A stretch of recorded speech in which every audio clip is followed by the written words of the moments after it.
L'homme nouveau cherchera à comprendre, au cours de son évolution, la qualité absolue de son intelligence. Il cherchera à devenir absolu dans son intelligence.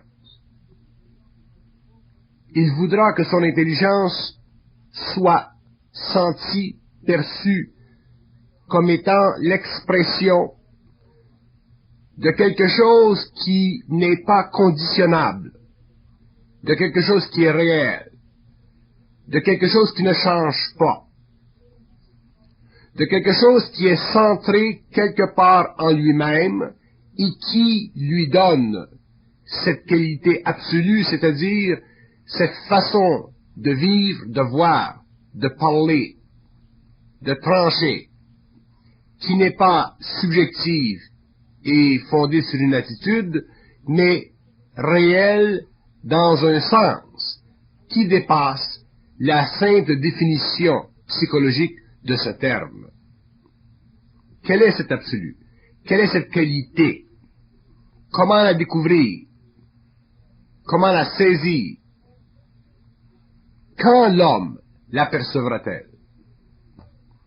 Pour que l'être humain en arrive un jour à sentir l'absolu dans son intelligence, il lui faudra que son intelligence soit élevée à un niveau universel.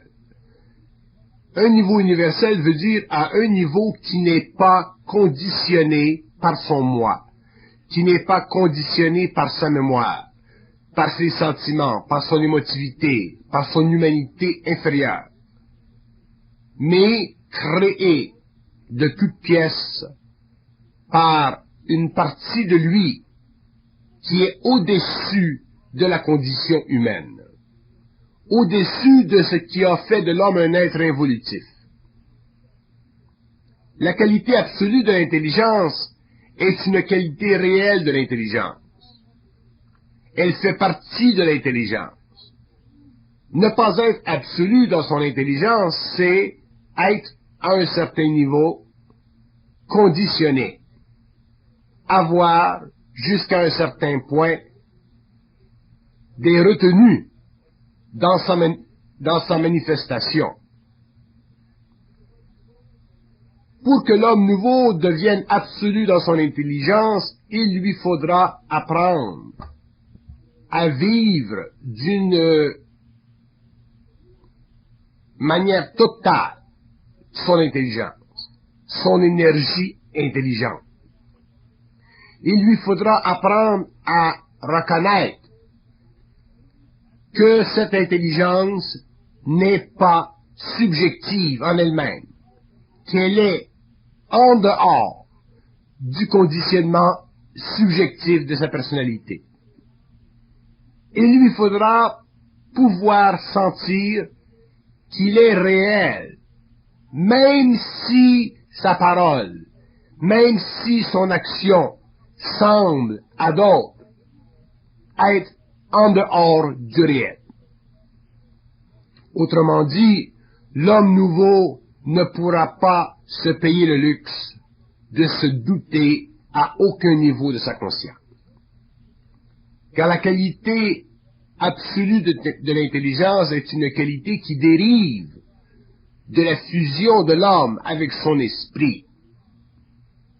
Elle dérive de la relation étroite entre cette énergie puissante et l'homme.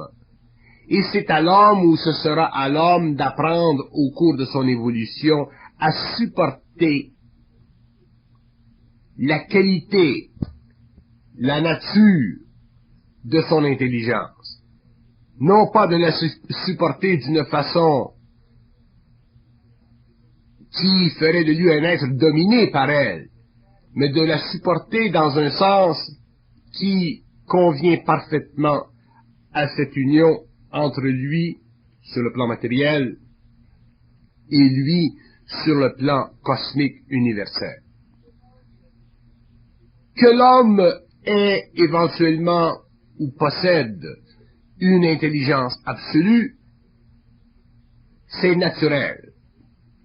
C'est naturel parce que ce qui est esprit doit dominer ce qui est mémoire. Ce qui est esprit, lumière, doit dominer ce qui est expérientiel et passé. La nature de l'homme en évolution lui permettra de saisir qu'être absolu dans sa conscience ne veut pas dire être absolu en attitude, mais être capable de supporter la pénétration de sa lumière à travers l'ego sans subir cette pénétration, sans en souffrir, sans en être subjugué à cause de certains voiles ou de certaines illusions. Autrement dit, être absolu dans sa conscience ramènera l'homme à réaliser qu'il est un canal.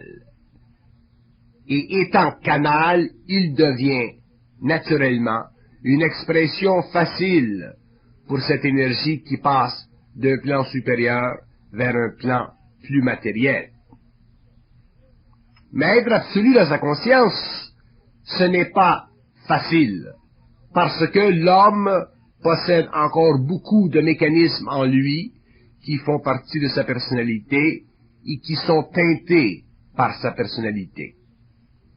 De sorte que, pour qu'il soit réellement absolu, il ne faut pas qu'il y ait de contrefaçon à cette intelligence. Elle doit être parfaite, elle doit être pure, elle doit être sans coloration. Sinon, nous n'avons pas un homme réel, nous avons plutôt un être machiavélique. Ce qui a retardé l'homme dans son évolution, c'est justement le fait qu'il n'a pas pu être absolu. Si l'homme avait pu être absolu au cours de l'évolution, il en serait aujourd'hui à un stage très très avancé dans sa conscience, dans son intelligence et dans sa fusion. Mais pour devenir absolu, l'homme avait besoin de clés. L'homme avait besoin de comprendre d'abord la puissante affection qu'il a pour la conscience collective, pour les valeurs de la conscience collective, pour les modes de pensée de la conscience collective. L'homme, sans s'en rendre compte, avait énormément de liens avec cette conscience, et au lieu de se nourrir lui-même, de grandir en lui-même, par lui-même, pour lui-même, d'une façon universelle, il diminuait, devenait plus petit par rapport à la conscience collective, et c'est ainsi qu'il perdit sa qualité d'être absolu dans sa conscience, autrement dit de manifester une intelligence absolue. Il ne faut pas croire que posséder une intelligence dite absolue veut dire que l'homme deviendra absolument intelligent. Ce n'est pas pareil. Posséder une conscience absolue veut dire être capable d'une façon inconditionnée de rendre sur le plan matériel ce qui doit être rendu par l'esprit de l'homme.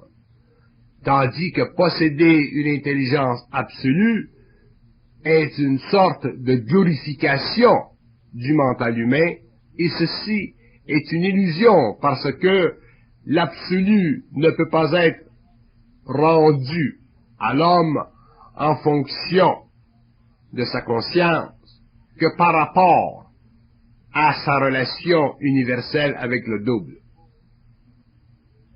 Donc, si la relation universelle entre l'homme et le double doit se manifester d'une certaine façon, c'est cette façon qui doit devenir absolue.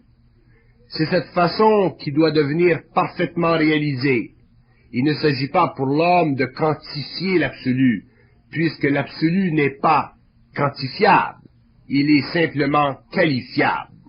Donc, lorsque nous parlons de la qualité de l'homme mental de demain, nous parlons d'une qualité supérieure à celle d'aujourd'hui, et cette qualité elle deviendra absolue parce que l'homme aura finalement été capable de se débarrasser de la subjectivité sous tous ses modes qui colorent sa personnalité.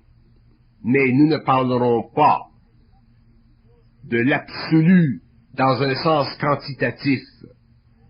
Tous les hommes de la Terre ont une conscience absolue, universelle, en potentiel.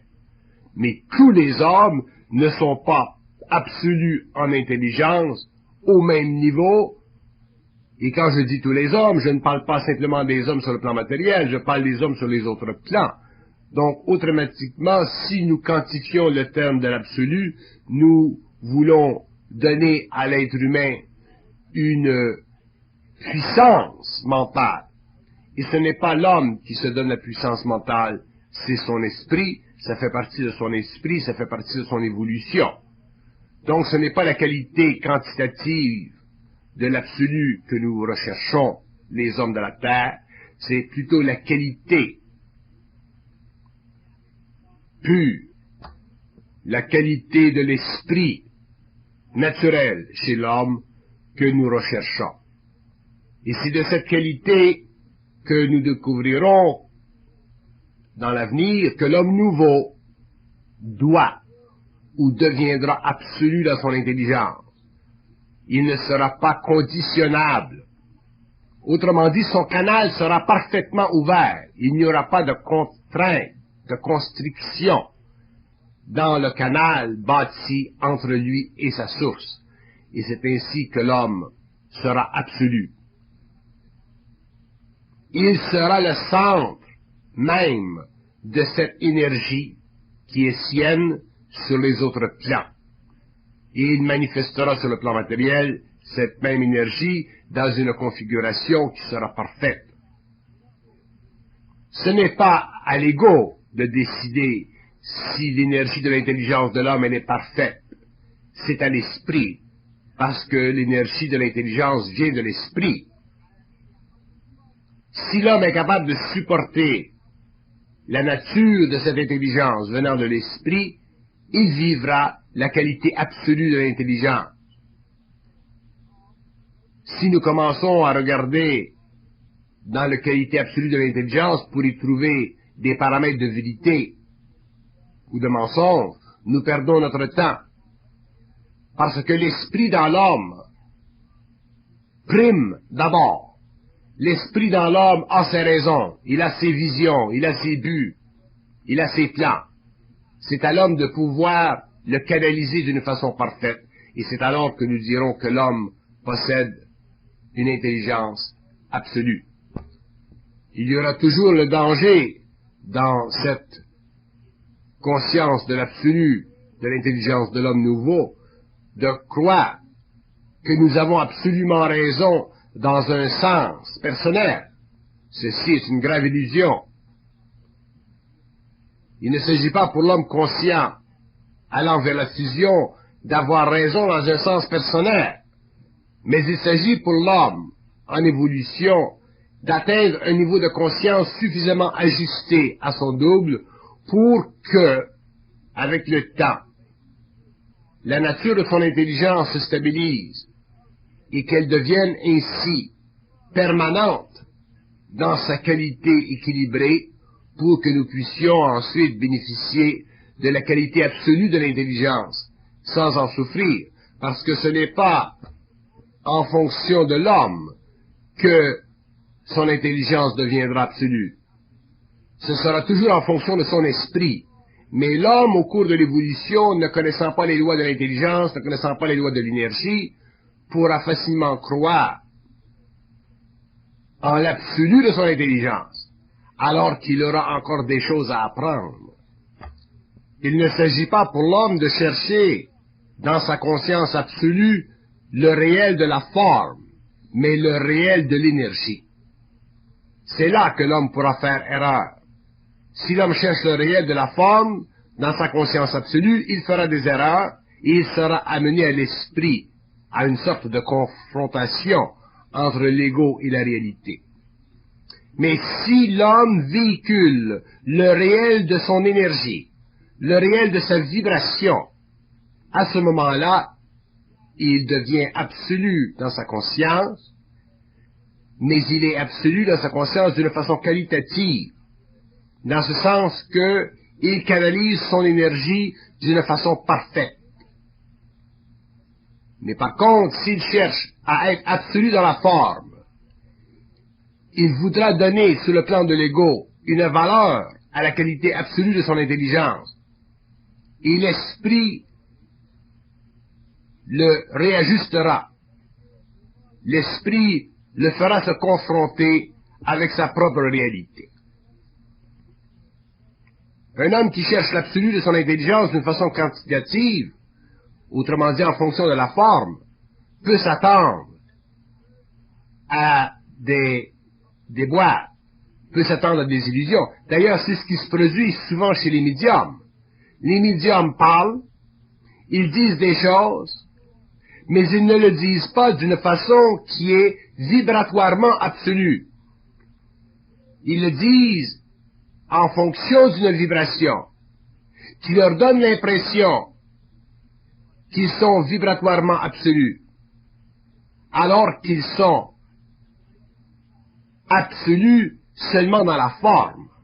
Et c'est pourquoi beaucoup de médiums, parlant de ce qui n'existe pas encore sur le plan matériel, font des erreurs. Autrement dit, en arrivent au cours de leur expérience à réaliser que ce qu'ils disent ou que ce qu'ils ont dit ne s'est pas produit de la façon dont ils l'avaient expliqué. Donc, le mécanisme là-dedans est à l'intérieur de la conscience de l'homme. L'homme doit toujours laisser à son esprit la direction de l'énergie. Ainsi, il devient absolu de sa conscience.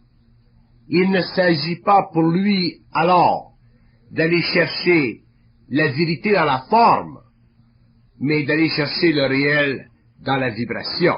C'est ça que veut dire être absolu dans sa conscience. Si l'esprit a quelque chose à faire voir à l'homme à travers l'énergie, qui deviendra demain explicatif sur le plan de la forme, l'homme pourra regarder et dire, ah, il avait dit telle chose, et ce qu'il avait dit était ceci. Mais ce n'aurait pu être dit dans le temps, parce que ce n'était pas le temps, mais ce devait être réalisé plus tard au cours de l'expérience, et c'est comme ça que travaille l'esprit. Lorsque l'homme sera arrivé à un niveau d'évolution supérieur, lorsqu'il aura transcendé totalement la condition humaine, à ce moment-là, l'homme et l'esprit vivront d'une même communication, c'est-à-dire que l'homme sera réellement quantitatif et qualitatif dans son intelligence. Mais ceci voudra dire que l'homme possède sur la terre des pouvoirs absolus. Le temps pour ceci n'est pas arrivé. Donc, pour le moment, l'homme doit chercher la qualité vibratoire absolue de sa conscience et non pas la qualité quantitative absolue de sa conscience. Ceci viendra simplement plus tard lorsque l'homme composera directement avec sa fusion et que l'humanité sera entrée dans un nouveau stage d'évolution. En attendant, l'homme doit travailler avec l'énergie. Et s'il travaille bien avec l'énergie, il en arrivera éventuellement à pouvoir ajuster cette énergie à ses plans inférieurs afin que cette énergie de l'absolu de la conscience qualitative devienne une énergie également absolue en conscience, mais de façon quantitative. Et c'est là que l'homme connaîtra l'avenir d'une façon parfaite. C'est là que rien ne sera caché à l'homme, parce que les pouvoirs de l'esprit seront sur le plan matériel pour être distribués à travers l'homme, afin que naisse sur Terre une nouvelle civilisation, une nouvelle condition d'évolution. On dit souvent chez les hommes que le pouvoir absolu corrompt absolument. C'est une parole que l'on dit en relation, par exemple, avec la politique, le pouvoir politique. Sur le plan de l'esprit, sur le plan de la fusion, ceci est impossible parce que le pouvoir, sur le plan de la fusion, est né de la lumière. Il n'est pas né d'une qualité astrale de la conscience humaine. Mais de l'autre côté, le pouvoir de la fusion, étant absolu en lui-même, doit être utilisé dans le monde lorsque le monde est prêt à le recevoir. Sinon, il crée trop de chocs, sinon il fait avancer le temps, sinon il empêche que certains événements sur la Terre soient vécus. C'est pourquoi l'homme nouveau découvrira d'abord la qualité absolue de sa conscience. Et plus tard, lorsque les temps seront venus, il aura la qualité et la quantité absolue dans sa conscience. Et il exercera alors sur le plan matériel une nouvelle mission sur Terre, c'est-à-dire qu'il aura sur le plan matériel une fonction créative qui affectera toute la planète. Parce qu'un homme qui possède la conscience absolue d'une façon qualitative et quantitative ne fait plus partie de l'humanité. Il ne travaille plus selon les lois de l'homme, il ne crée plus selon les lois de l'homme, il crée simplement selon les lois de l'esprit.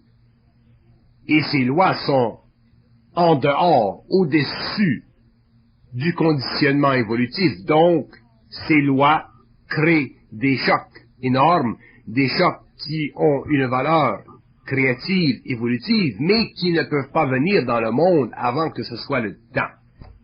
Pour que l'homme soit réellement centré en lui-même et bien dans sa peau mentale, bien dans sa peau personnelle, il faut qu'il goûte de cette qualité absolue de la conscience. Parce que la qualité absolue de la conscience est un baume pour l'esprit de l'homme.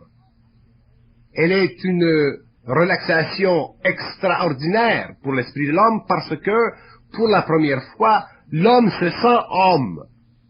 Il ne se sent pas simplement un être esclave sur une planète esclave. Il se sent un être qui commence à sortir de l'esclavage de la vie. Il commence à se sentir en vie. Il commence à se sentir en lui-même. Il commence à se sentir à travers lui-même. Tout vibre en lui. Sa conscience devient comme un processus d'osmose. Il devient intégral. Il commence à sentir ce qu'il ne sentait pas avant de lui-même. C'est comme si l'homme, auparavant, était mort et qu'il devient lentement vivant. Donc, cette qualité d'absolu de la conscience est très importante pour lui. Et l'homme qui est conscient d'une façon absolue sur le plan de la qualité n'a pas besoin de la quantité.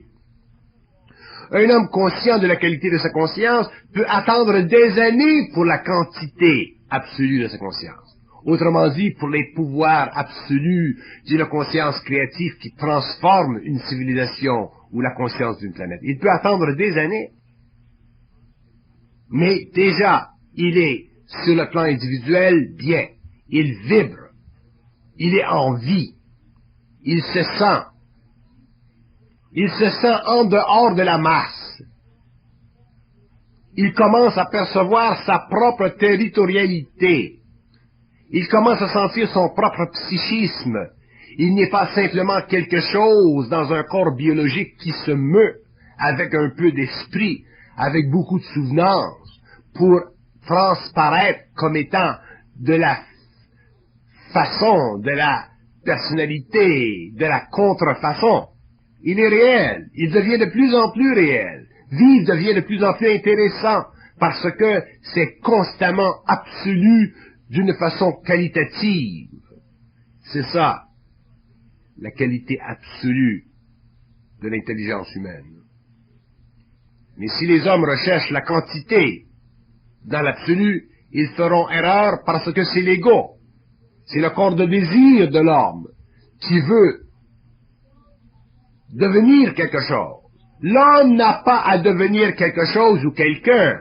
L'homme n'a qu'à devenir réel. S'il devient réel, il deviendra quelque chose et quelqu'un, naturellement, avec le temps. Mais d'abord, il doit devenir réel. Et devenir réel, c'est posséder de plus en plus une intelligence qui fonctionne par rapport à l'équilibre sur le plan de l'énergie entre l'ego et sa source. Qu'est-ce qui définit la qualité absolue de l'intelligence de l'homme? Ce n'est pas simplement la fusion. La fusion, naturellement, crée une qualité absolue dans la conscience de l'homme, mais l'homme souffre. Si l'homme souffre dans la fusion, il faut qu'il en arrive un jour à ne plus souffrir dans la fusion, donc il faut qu'il intègre cette énergie. Et la qualité absolue de cette conscience, en dehors de la souffrance de la fusion, c'est une très grande qualité de vie, c'est un très grand plaisir de vie, c'est une très grande joie de vivre. C'est là que l'homme doit en venir afin de pouvoir ensuite passer au pouvoir de la nouvelle conscience évolutive, au pouvoir du surhomme de demain, mais ceci dans son temps. L'aspect quantitatif viendra après l'aspect qualitatif. Ce dernier est le premier, il est le plus important, parce qu'il révèle l'homme à l'homme, il révèle l'homme à lui-même, il donne à l'homme le sens de l'appartenance à quelque chose qui est réel, et ce réel c'est lui, bien que ce réel soit multiple dans ses facettes, dans sa dimensionnalité, il est tout de même unifié à travers un principe de plus en plus développé de fusion, intégré, pour que l'homme puisse bénéficier de la qualité absolue de sa conscience, sans en souffrir à travers la fusion. Comment l'homme apprendra-t-il à développer cette qualité absolue de la conscience? Il l'apprendra au fur et à mesure qu'il aura le courage, la force, le sentiment de certitude, d'être certain. C'est à travers le développement de la certitude que l'homme en arrivera à vivre, à vibrer de la qualité absolue de sa conscience. Si l'homme n'apprend pas à devenir certain dans l'action, certain dans la parole, sans vibrer sur le plan émotionnel, sans soulever la poussière du doute, sans souffrir de la poussière du doute, il ne pourra pas développer la qualité absolue de la conscience parce qu'elle est une extension dans le domaine de la perfection de ce qui doit être connu demain au cours de son évolution. Donc, si la qualité absolue de la conscience est une extension de la certitude, l'homme doit commencer par être certain. Il doit commencer à comprendre, à sentir ce que veut dire être certain. Et c'est à travers la certitude et son développement que l'homme commencera à mesurer la valeur de la relation entre lui et la source. Lorsque la source lui révèle telle ou telle chose, c'est là que l'homme en arrivera à développer un discernement, une lucidité vis-à-vis la source. Parce que l'homme ne peut pas supporter d'être certain et à la fois ou dans un même temps vivre l'incertitude. Ceci pour lui est une souffrance, ou sera une souffrance. Donc lorsque l'homme est certain, déjà il fait partie de la qualité absolue de la conscience. Mais il doit raffiner son certain. Il doit raffiner sa certitude. Il doit devenir certain d'être certain. Et c'est dans ce mécanisme-là, c'est dans cette subtile confrontation avec les voiles de l'esprit qu'il apprendra finalement à ne goûter ou à ne chercher qu'à goûter que de la qualité absolue de la conscience, sans se mettre le nez dans la quantité absolue de la conscience, qui fait partie de la relation entre l'esprit et la forme, et qui donne à l'homme un pouvoir, mais qui ne donnera à l'homme ce pouvoir que lorsque l'homme sera prêt à le vivre, à le rendre et à le manifester dans le monde. L'homme aujourd'hui est au stage de l'évolution de la personne. Il n'est pas au stage de la transfiguration de la conscience humaine sur la terre. Lorsque l'homme possède la qualité absolue de sa conscience, il ne se sent pas en lui-même divisé. Il ne sent pas en lui-même deux êtres. Il ne sent pas en lui-même un être humain impotent, manipulable, Il ne sent pas en lui-même de l'esclavage. Il se sent un. Il se sent total. Il ne subit plus les affronts contre son intelligence pour la transformation de ses corps par l'esprit. Lorsque l'homme ne sent plus son esprit choquer son intelligence, lorsque l'homme sent que son esprit le respecte, c'est parce que l'homme est arrivé à une qualité absolue de son intelligence et qu'il commence finalement à comprendre qu'il n'a pas besoin de vivre de la quantité absolue de l'intelligence, mais qu'il a besoin de vivre de la qualité de cette même intelligence. Donc, à partir de ce temps, l'homme n'a plus à subir l'impertinence de l'esprit qui veut toujours faire reconnaître à l'homme que l'ego est anti-lumière dans sa coloration primitive. La qualité absolue de l'intelligence de l'homme, ce n'est pas une utopie, c'est du réel. D'ailleurs, l'homme peut-il s'imaginer que le réel ne soit pas absolu dans sa qualité, que le réel ne soit pas encore absolu dans sa quantité? D'accord. Qu'il ne soit pas absolu en relation avec la forme. D'accord. Que le réel s'exprime dans le monde dans son temps, d'accord. Mais que le réel, vibratoirement, soit en relation parfaite avec l'homme, c'est absolument nécessaire. Et c'est l'homme qui en arrivera éventuellement à créer en lui-même cette condition. Ce n'est pas l'énergie, c'est lui-même, par sa volonté, par son intelligence, par le développement subtil de son intelligence et par la concrétisation finale de sa volonté. L'homme a de la difficulté à percevoir l'absolu ou la qualité absolue de sa conscience parce qu'il passe son temps à s'interroger.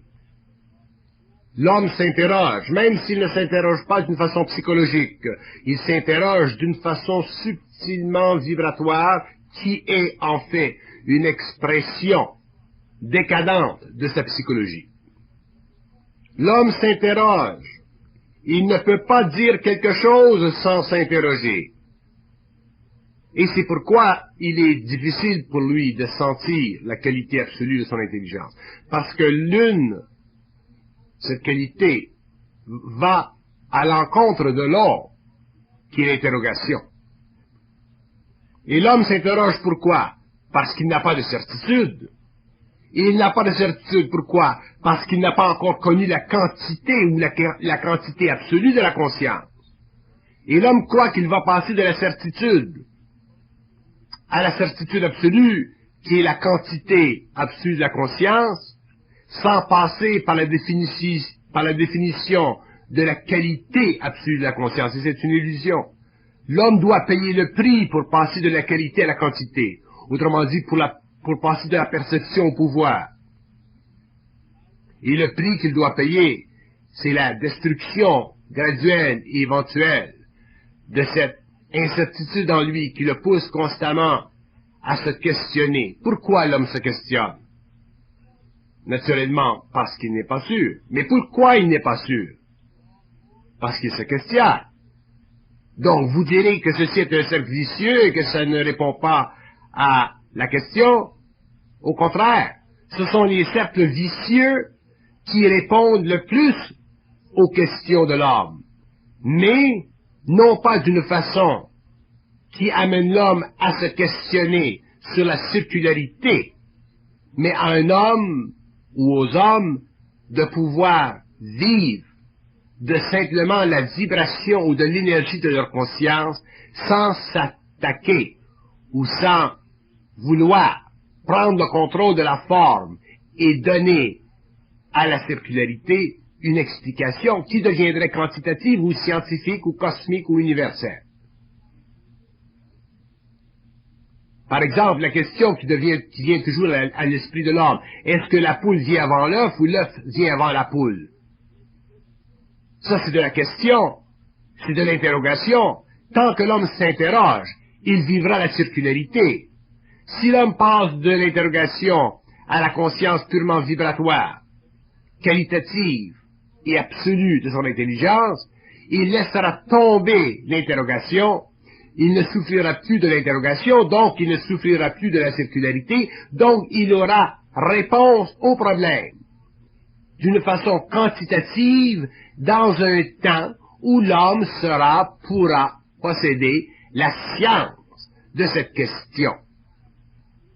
Ceci viendra après avoir passé le stage de la qualité de la conscience. Ceci viendra au stage quantitatif de la conscience, et lorsque l'homme sera rendu à ce stage, il pourra dire d'où vient la poule, est-ce qu'elle vient avant l'œuf, ou est-ce que l'œuf vient avant elle, il aura toutes les réponses, autant sur le plan chimique, physique, psychique de la poule, autant sur le plan de la forme astrale, éthérique de la poule, autant sur le plan génétique de la poule. L'homme aura toutes les questions répondues, mais il aura nécessairement auparavant vécu la période de la qualité de la conscience qui l'affranchit de l'interrogation. Donc c'est la raison pour laquelle l'homme a tant de difficultés à exprimer son intelligence d'une façon absolue, parce que il cherche à s'interroger afin de saisir la nature de la forme, alors qu'il devrait plutôt vivre de la qualité vibratoire de son énergie et ne pas chercher à se restreindre ou à vivre la circularité en attendant, en s'attaquant à la forme ou à la quantité absolue de son intelligence. L'absolu, c'est la configuration naturelle de l'intelligence de l'homme. C'est la configuration naturelle de l'intelligence de l'homme. Mais l'intelligence de l'homme n'est pas naturelle. Elle est purement conditionnée. Elle est née de sa sensorialité. Elle est née de la relation entre l'ego et le matériel. Elle n'est pas née de son esprit. Si l'intelligence de l'homme était née de son esprit, l'homme connaîtrait depuis très longtemps l'absolu dans son intelligence. Et probablement aujourd'hui, à l'âge où nous en sommes, l'homme serait déjà au stade de la quantité absolue de son intelligence. Autrement dit, il aurait la science de la matière infusée dans son mental par son double. Donc la qualité absolue de la conscience humaine est étrangère à lui. L'homme n'est pas habitué à elle. C'est une expérience mentale nouvelle. Pourquoi? Parce que l'homme a toujours voulu prendre sur lui-même la responsabilité de son absolu, et ceci est une illusion. L'homme ne peut pas prendre sur lui-même la responsabilité de l'absolu de sa conscience, puisque cette qualité fait partie de l'esprit et ne fait pas partie du territoire psychique évolutif de l'être humain. Donc l'homme devra apprendre au cours de l'évolution à se désengager de la façon ou de la manière dont son esprit fonctionne pour finalement s'enclencher dans une autre façon, une nouvelle façon. Et cette nouvelle façon, il l'apprendra avec le temps, au fur et à mesure qu'il passera de la certitude manquée à l'incertitude redécouverte, ou qu'il passera de l'interrogation constante à l'absence totale d'interrogation. Donc, à ce moment-là, l'ego, l'aspect mental de l'homme, sera dompté.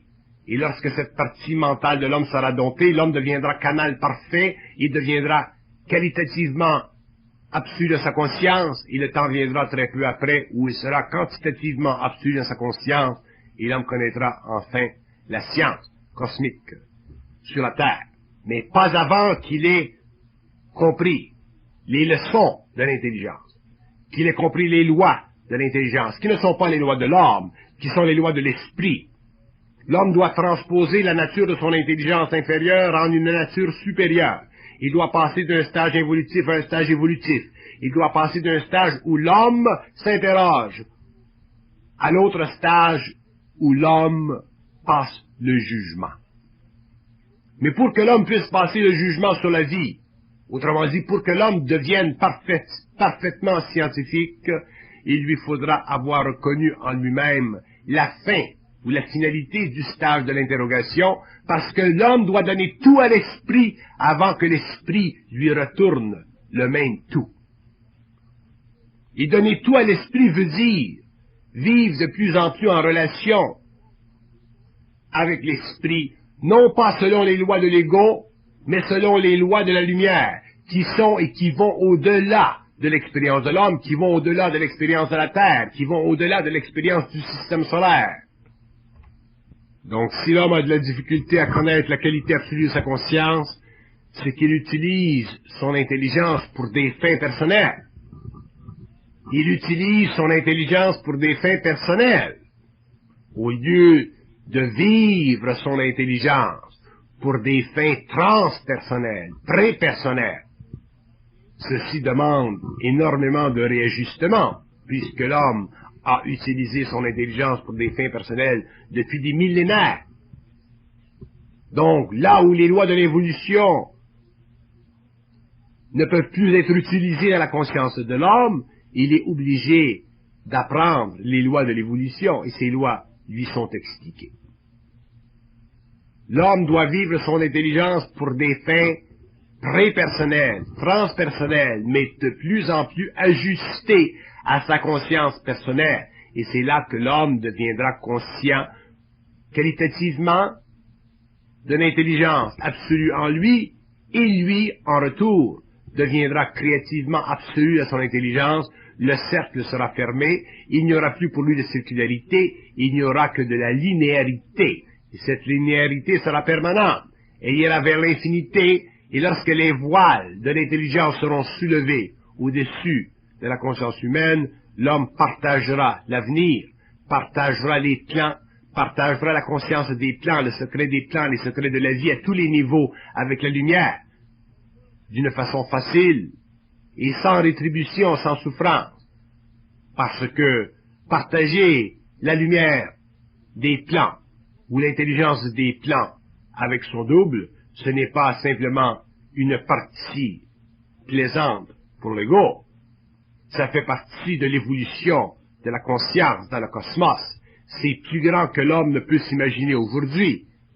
Ce n'est pas simplement flirter avec l'intelligence, c'est travailler avec cette énergie puissante qui contrôle les évolutions, qui contrôle les systèmes et qui contrôle les différents niveaux de vie dans la galaxie. Donc, ça représente une nouvelle étape dans l'évolution de l'homme, et ce n'est pas simplement pour l'ego une partie de plaisir, c'est simplement, ou ce sera simplement pour l'ego, un nouveau devenir dans l'évolution de l'humanité que l'homme n'a jamais connu. Pourquoi les hommes sont-ils déçus?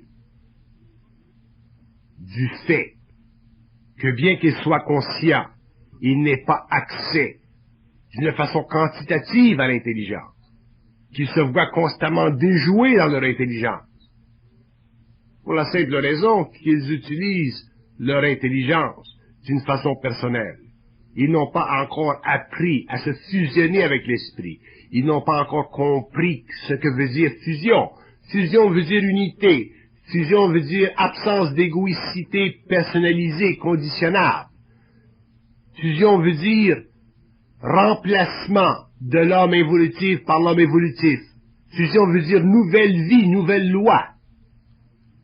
Donc, pour que l'homme en arrive à connaître la quantité absolue de l'intelligence, c'est-à-dire pour qu'il ait le pouvoir de la science infuse, science cosmique, il lui faudra passer par le stage de la qualité de l'intelligence, qui est cet aspect en lui qui lui permettra de découvrir la subtile relation entre l'ego et l'esprit, afin d'en arriver plus tard à la concrète réalisation du lien universel entre l'ego et l'esprit.